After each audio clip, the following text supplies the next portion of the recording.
Čiže keby som mal niečo o sebe povedať, tak asi by som to mal rozdeliť do nejakých oblastí. Jedna z tých oblastí je prirodzene pre vás asi tu najzaujímavejšia, to je tá rómska téma. Druhá, veľmi súvisiaca, to je téma chudoby. Ono sa to samozrejme prelína, nie náhodou. A tretia by bola asi oblasť ešte širšia ľudských práv. Ale zase k tomu sa pripájajú také tie prirodzené susediace témy, ako je komunitný rozvoj alebo vôbec rozvoj regiónov a podobne. Tým, že som skoro celý život prežil v Košiciach a v rôznych častiach Košic, tak som mal možnosť prísť do styku samozrejme aj s Romami, dokonca v jedno obdobie, keď sme bývali na terase, tak boli naši susedia. A keď som pomáhal po 89.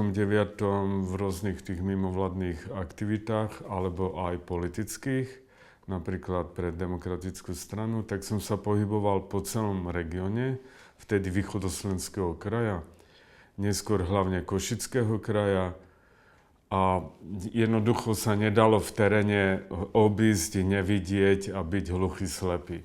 Takže Rómovia ako menšina, ktorá je významne zastúpená práve na východe Slovenska a aj teda v Košickom kraji, bola všade na tých cestách, kontaktoch, stykoch, rozhovoroch, stretnutiach prítomná viac alebo menej samozrejme. No a keďže to ohúrenie, tak ako to už býva u toho kvázi začiatočníka, je hlavne z osad a z tých biedných osad, tak potom v človeku asi musí dojsť k tomu, že nejaký postoj zaujme.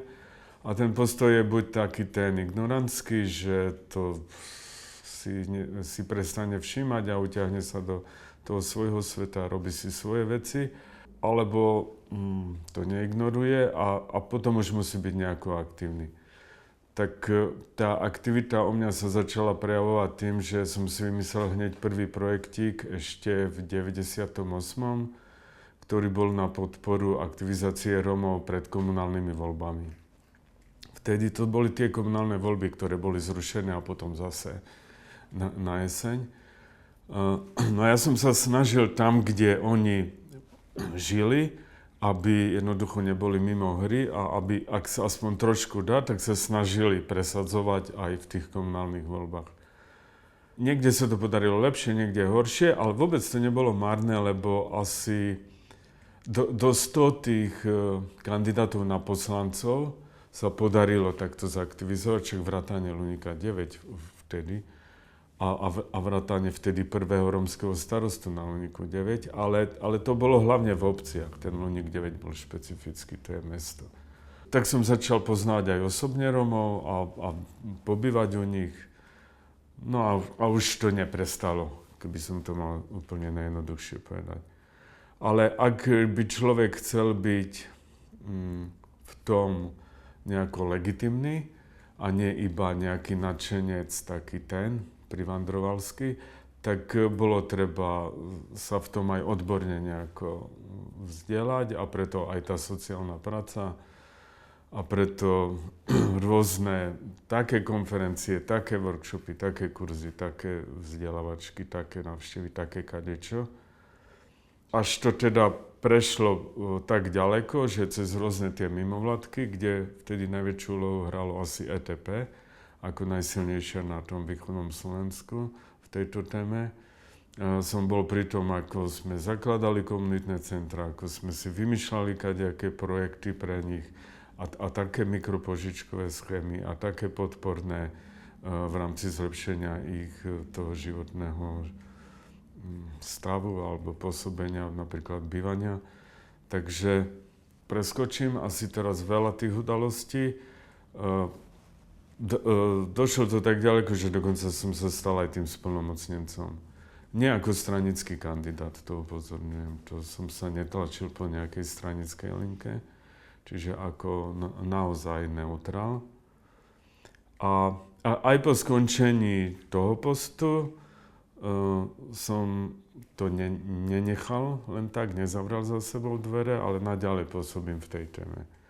Pôsobím v nej už nie cez nejaké štátne alebo samosprávne inštitúcie, ale zase cez ten mimovládny sektor alebo len tak individuálne. Ja som šokovaný, ako v tých základných charakteristikách a vlastnostiach chudoby sú mnohí ľudia, ktorí profesionálne pracujú tak povediať so svojimi klientmi, ktorí sú chudobní a pochádzajú z chudoby. Tam sa snažím hlavne, ak sa to dá, tak cez taký koncept mostov z chudoby presadzovať tie základné vlastnosti, charakteristiky medzi tých ľudí, ale aj medzi samotných klientov. A to sa zase deje cez rôzne projekty a rôzne aktivity. Školíme alebo školím kedy ako ľudí, ktorí sú buď zo štátnej správy typu úrady práce, typická ideálna vzorka, alebo samospráva, starosta, zamestnanci obecných úradov, poslanci a tak ďalej, alebo sú to samotné mimovládky, alebo sú to samotní klienti, samotní tí chudobní ľudia a medzi tým rôzne mixy. Čiže to je asi tá chudoba. A teraz ostali tie ľudské práva, čo som spomenul, tretia téma. Tak buď sú to konkrétne aktivity typu, ako teraz naposledy, pomoc pri tvorbe muzea obetí komunizmu v Košiciach alebo niekde na východe Slovenska v Sobranciach pri pamätníkoch a zbieraní údajov o utečencov, ktorí zomierali na našich hraniciach, utečencov z Ukrajiny na Slovensko, alebo potom výstavy Exodov, Fera Guldana a tie výstavy Kotulame po Slovensku, že ich bolo vyše 70. Teraz dokonca minulého týždňa išla do Budapešti, lebo aj tam o to majú záujem. Potom sú to knihy na tieto témy, tie spišské exody, ľudské práva a slobody v minulosti a podobne. Takže ľudskoprávne aktivity v širšom slova zmysle. Najnovšie to bude 9.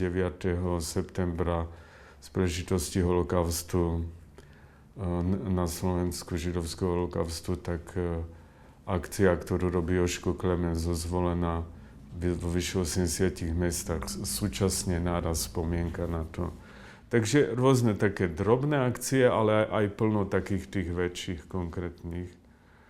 A to všetko samozrejme spolu súvisí, sa to mieša a takže človek potom spolupracuje buď s úradom verejnej ochrankyne práv, alebo s rôznymi tými štátnymi typu úrad splnomocnenca pre to, pre tamto, rôzne menšinové organizácie, niektoré zahraničné, alebo také UPN, alebo také úster, alebo také muzeum, onaké muzeum. Taká perlička. Zdalo sa mi, že Slovensko alebo predchádzajúce štáty, Československo, boli dosť ľahostajné, napriek tomu, že sa hlásia k ľudským právam a samozrejme sú na to hrdí a tak ďalej. Tak napríklad za celé to obdobie, aj po 89. Nedokázali zohnať z ruských archívov KGB ani len základné kartotéky našich odvlečených ľudí do gulagov. No tak jeden z tých projektov bol napríklad o tom a tak aktivitou takýchto drobných ľudí, neprofesionálnych, ako som ja, sa podarilo zohnať vyše 34 000, teda zohnať, dotiahnuť sem zoskenovaných tých kartoték ľudí. Vtedy vlastne občanov Československa, keďže sme boli Československo. Takže plno takýchto rôznych záležitostí a v tom ideme ďalej. Momentálne spolupracujem na projektoch cez informačnú agentúru Ministerstva práce a sociálnych vecí. To sa týka komunitných centier a ich využití. Práve si vymýšľam, ako by sa dalo niečo vymyslieť preto, aby tá ich podpora bola udržateľná.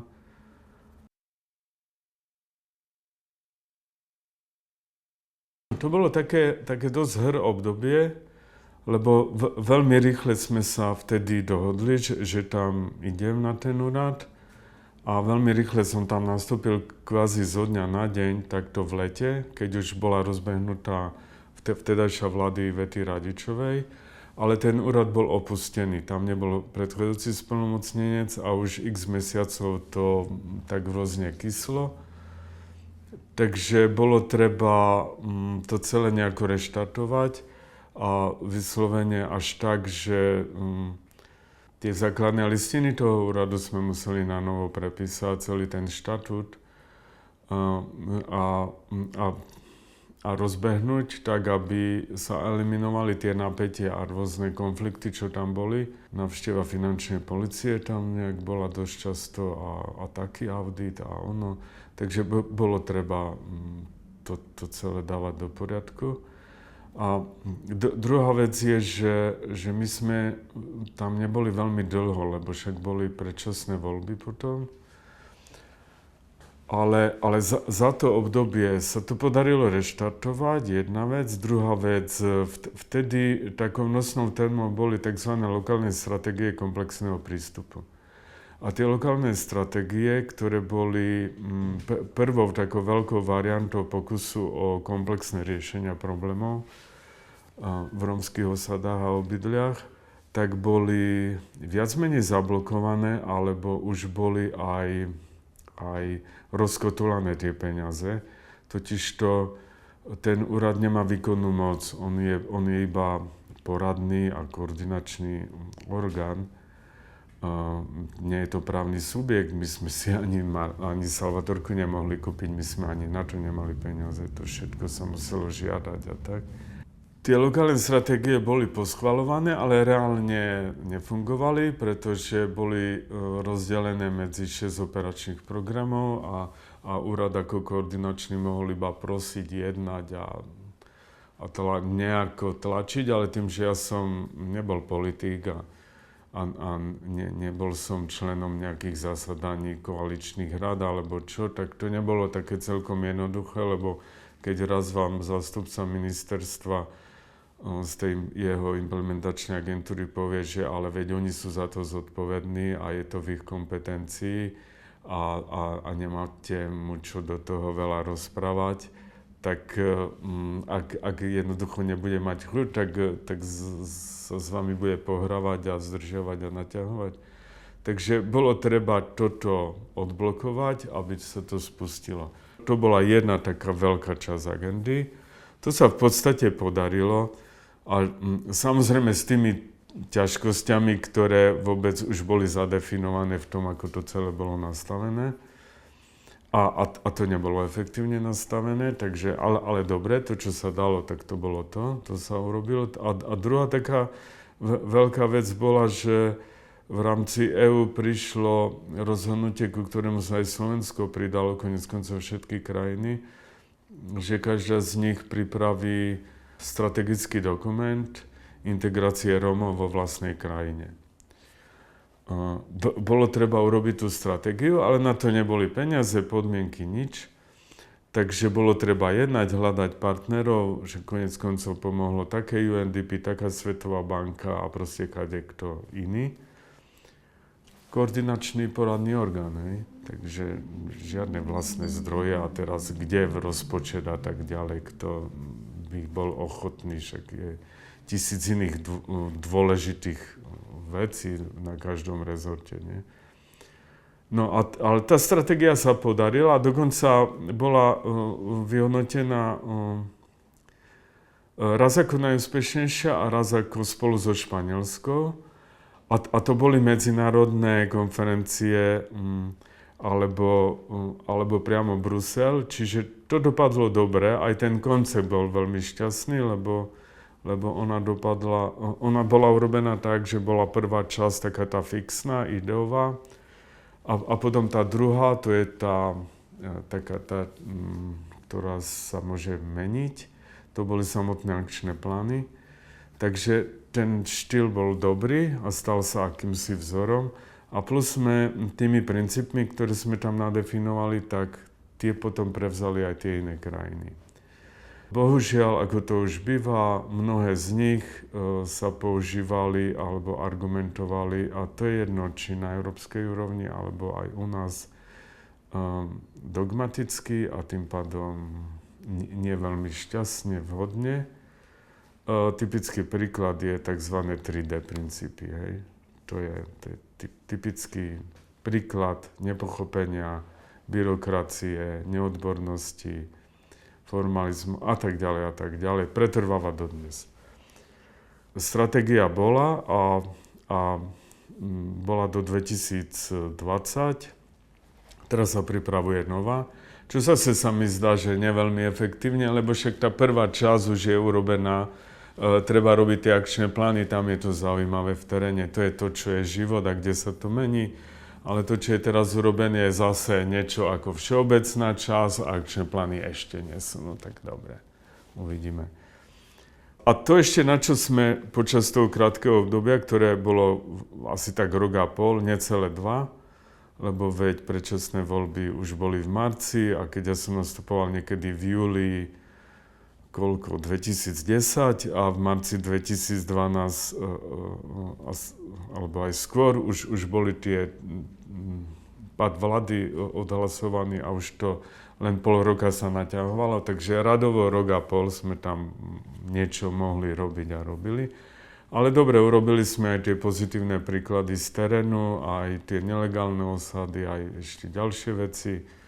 Naštartovali sme nejaký systém informačný vôbec celého toho úradu, ktorý samozrejme potom sa nevyužil a tak ďalej. Ale hlavne sme kladli dôraz na ten terén. A to je práve to, tá terénna komunitná práca a podobne. Myslím, že tie extrémne názory typu a nič sa neurobilo, alebo veľmi veľa sa urobilo, vôbec v celej tej téme všeobecne, sú nevhodné, nesprávne, zlé, lebo dosť sa urobilo za celé to obdobie po 89. Samozrejme, mohlo sa viacej, efektívnejšie, lepšie a tak ďalej, samozrejme. Ale raz pri nejakej príležitosti, keď som povedal, že ale veď pozrite po 89. veď štandardizovaný, kodifikovaný jazyk rómsky, teraz Rómovia uznaní za národnosť, rovnocenu, teraz vznik rôznych kultúrnych inštitúcií, konec koncov aj Romano nevolil. Teraz školstvo, to menšinové, mnohí Rómovia sa presadzujú vo verejnom živote. Na rozdiel od iných štátov, my máme celé programy úspešné, nielen projekty, taký asistent, alebo také komunitné centra a tak ďalej. To sú ako rôzne veci, ktoré inde ani nie sú. Čiže to nie je tak zase až tak málo. Môžeme rozprávať o kvalite, môžeme rozprávať o všeličom, ale zase ako pozor, ako niečo tu reálne je. A teraz, keď chceme byť veľmi kritickí, no tak poďte mi povedať, čo také sa dosiahlo v oblasti dopravy napríklad, hej. 30 rokov sa stáva diaľnica a nie, jedna medzi dvoma najväčšími mestami, alebo čo, životné prostredie, no tak sa pozrime, ktoré lesy sme ešte nestihli vyrúbať a podobne, alebo čo v kultúre, no tak ak tu nejaká kultúra existuje, tak navzdory ministerstvu kultúry, nie? Alebo čo v školstve? 40. pokus o nejakú reformu a čím ďalej, tým horšie. Veď je na čase konečne asi urobiť opakovanú terezianskú reformu 250 rokov starú Márie Terezie, nie? Veď treba ľudí učiť čítať, písať a počítať. A možno najlepšie začať od vysokej školy, aby aspoň nejakú istotu sme mali. Alebo čo, hospodárstvo? No tak ako moment, tak to sa akože zmieta tak, že nikdy nevieme, či ešte pôjde HDP hore-dole, alebo do kolečka, alebo ako, lebo či auta tak, alebo onak. Alebo, no čo, oblasť spravodlivosti, súdnictva? Však to je jedna katastrofa taká, že ako keby sme losovali rovno tých sudcov, tak nemôžeme dopadnúť horšie, alebo však nejaký slušný by sa tam snad dostal, nie? Alebo čo, vnútro? Alebo ako hociakú inú oblasť, keď si zoberieme, tak v porovnaní s touto rómskou témou, ako mám obavy, že zistíme, že sa dosiahlo ešte menej. No ale peniaze kam väčšinou idú? No, tak tam, kde sa nedosahuje skoro nič, hej? Takže také tie paušálne obvinenia, že nič sa nedosiahlo zle a podobne, no, bol by som opatrný. To tak nie je. Samozrejme, celý ten stav, hlavne tých biedných, chudobných, je proste stále biedný, chudobný, ale to už je otázka tej generačnej chudoby, ktorá len tak rýchle sa nedá zameniť, lebo tie základné charakteristiky a vlastnosti sú také, že na to treba generačné posuny. A tie katastrofálne príklady by bolo vidieť, keby sa práve už vôbec nič tam nerobilo. Jednoducho, tak ako povedal kamarát, keď vznikol tento štát, že najťažších bude prvých 4000 rokov, tak proste treba vydržať, ísť ďalej a sa nedať odradzať a hlavne kontrolovať tých, ktorí na tom nehorazne parazitujú, kradnú a podobne. Takže tá celá téma je otvorená, sú pozitívne, negatívne príklady. Myslím, že vieme, čo treba robiť, to už dávno vieme, len ten problém je, že ako. No a môj názor je, že proste komplexne, ale poriadne komplexne. Nie tak, že preženiem to s Luníkom, aby to bolo okato vidieť. Keď sme urobili komplexnú koncepciu rozvoja Luníka 9, tak sme zistili, že treba asi tak vyše 50, okolo 60 nejakých opatrení na to, aby sa to tam pohlo a zlepšilo.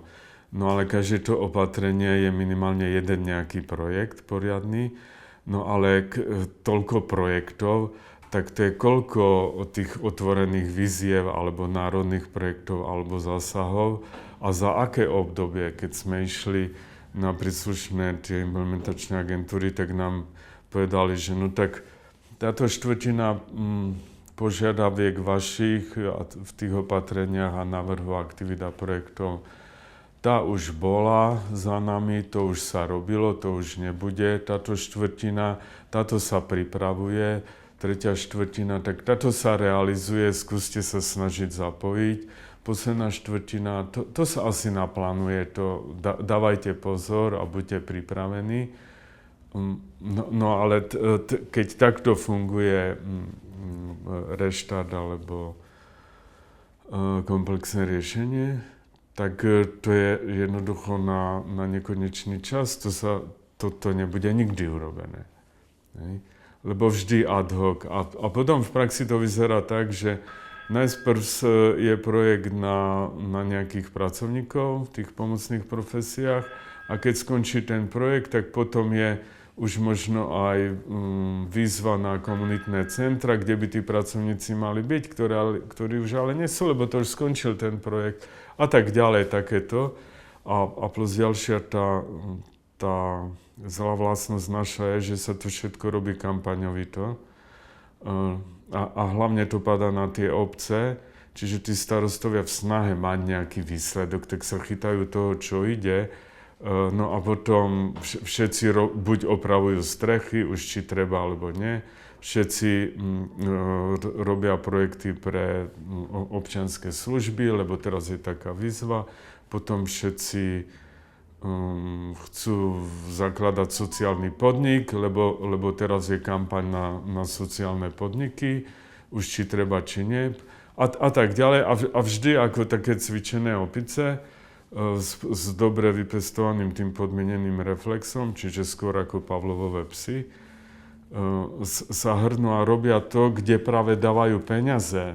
Tak ako inak. Tak potrebujem prestupné bývanie alebo nie na Luníku 9, no ale keď je výzva na to a na žiadne iné, tak idem budovať prestupné bývanie, i keď je jasné, že tam nemá šance prestupné bývanie, keď tam je pretlak taký, že ako náhle sa hocičo prestupné postaví, tak bude tak upchaté a nasačkované, že žiadna prestupnosť alebo pohyb tam už nebude. Už sa bude každý zubami nechtami držať toho svojho bývania. No ale môžeme sa čudovať starostovi? Tak keď je taká možnosť, tak sa chytá takej príležitosti.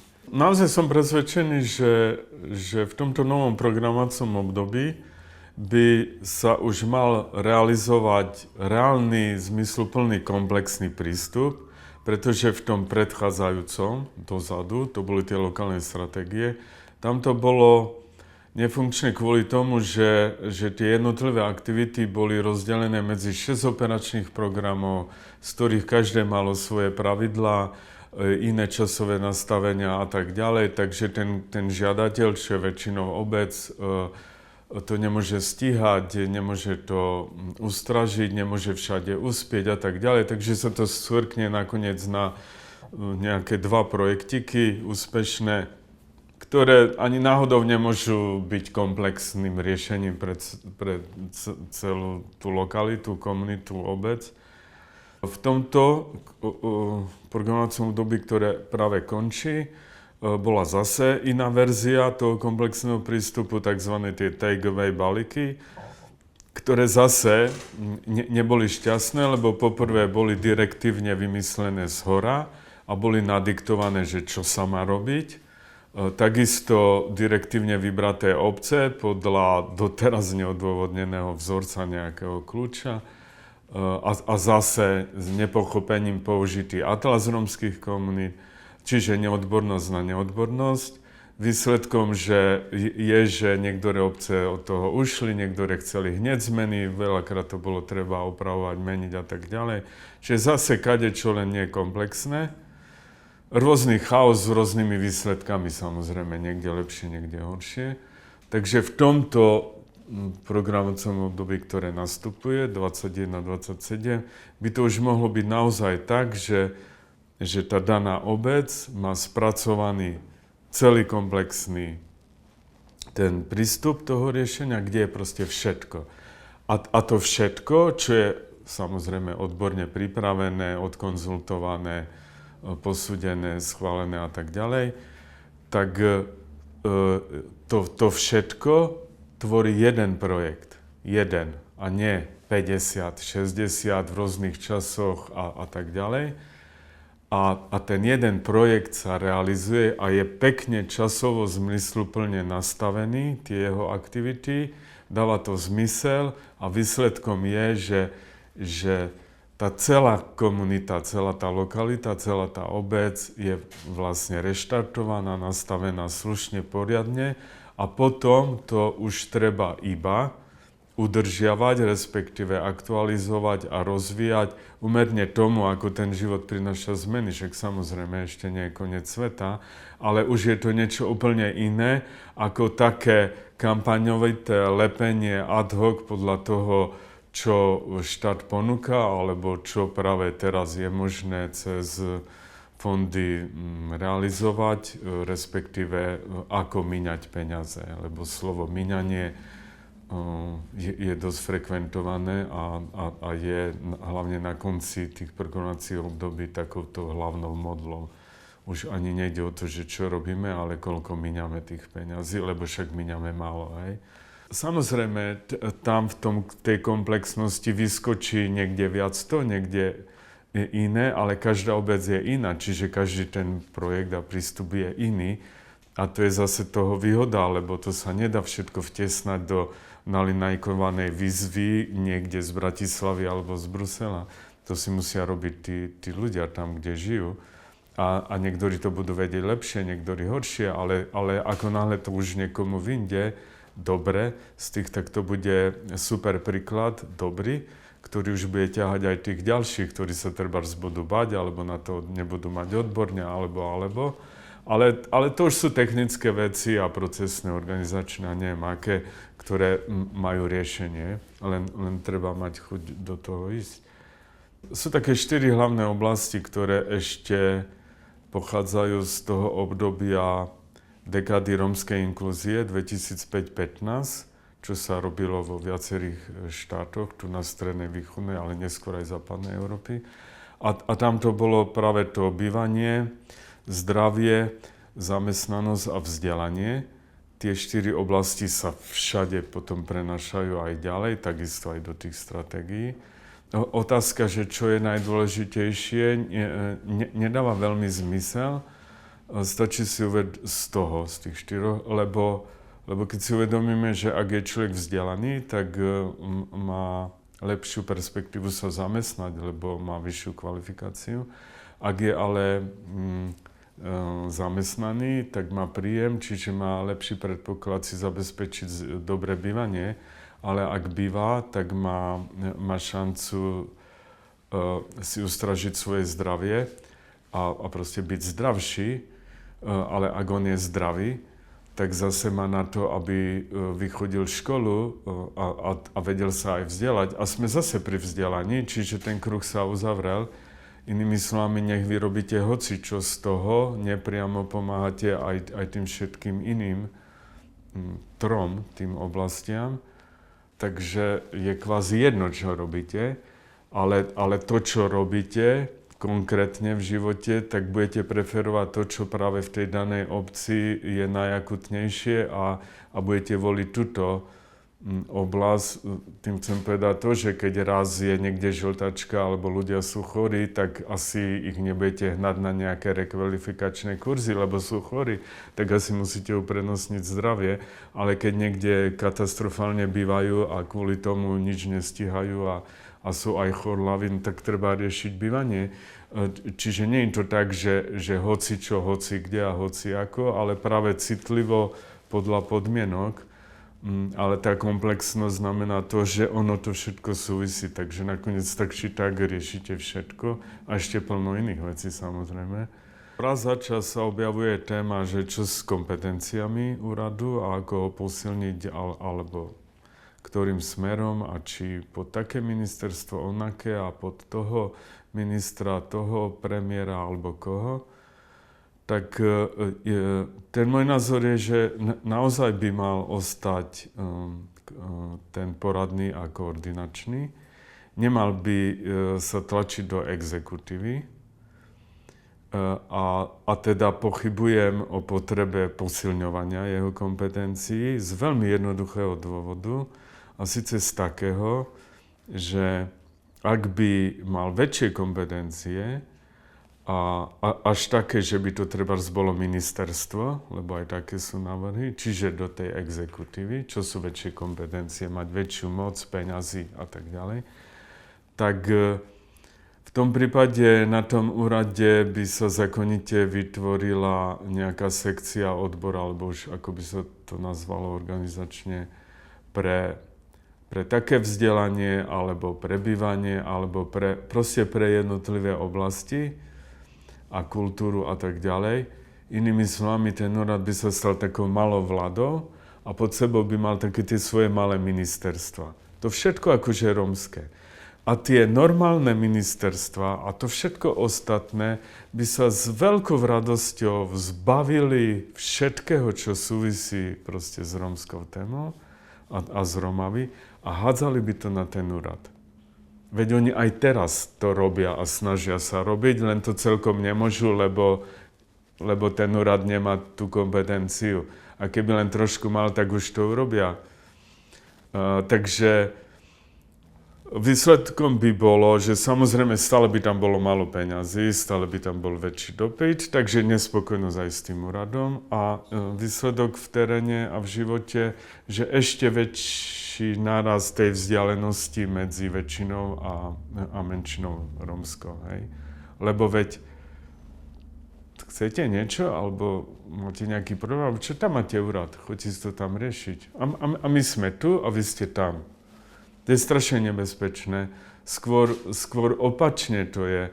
Veď existencia toho úradu je jeden najväčší príklad dočasných vyrovnávacích opatrení v praxi. Ako je väčší príklad? Není. Toto on sám.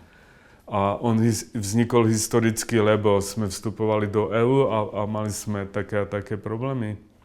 Čiže to nevzniklo vďaka našej osvietenej múdrosti ani náhodou, Cieľom by malo byť práve odstraniť tie nerovnosti a tým pádom dovtedy ten úrad má zmysel. Inými slovami, čím skôr nech zanikne ten úrad práve, že aby nemal zmysel svojej existencie, takže nie ho posilňovať a tak ďalej, ale riešime problém s osadami a s bývaním. Sú to obyvatelia? Sú to občania alebo nie? Je nejaké ministerstvo dopravy, výstavby, neviem čo všetkého? Tak prečo to nerieši? Prečo sa tým má trapiť nejaký úrad, ktorý nemá na to kompetencie, výkonnú moc a tam sa sťažujú tí ľudia a on je ten chudák, ktorý to nevie vyriešiť a idú zbytočne peniaze a tak ďalej. A keby nebol, no tak kto by to riešil? No tak asi to ministerstvo už by sa nemohlo tak z toho vyšmyknúť. Takže práve opačne, on nech je šikovný, odborný koordinátor a radca, kiežby, hej, ale ten výkon a tá zodpovednosť a tak proste nech je normálne, sme občiansky štát, nie? Alebo budujeme občiansku spoločnosť, alebo nie, už niekedy neviem, ale ako mali by sme, teda prial by som si, tak v tom prípade, veď na to máme legitímnu vládu a na to sú legitímne inštitúcie, mechanizmy a tak ďalej. Zvýšiť jeho odbornosť, ale tým smerom, koordinačným, poradným a kiež by ten úrad nemusel existovať.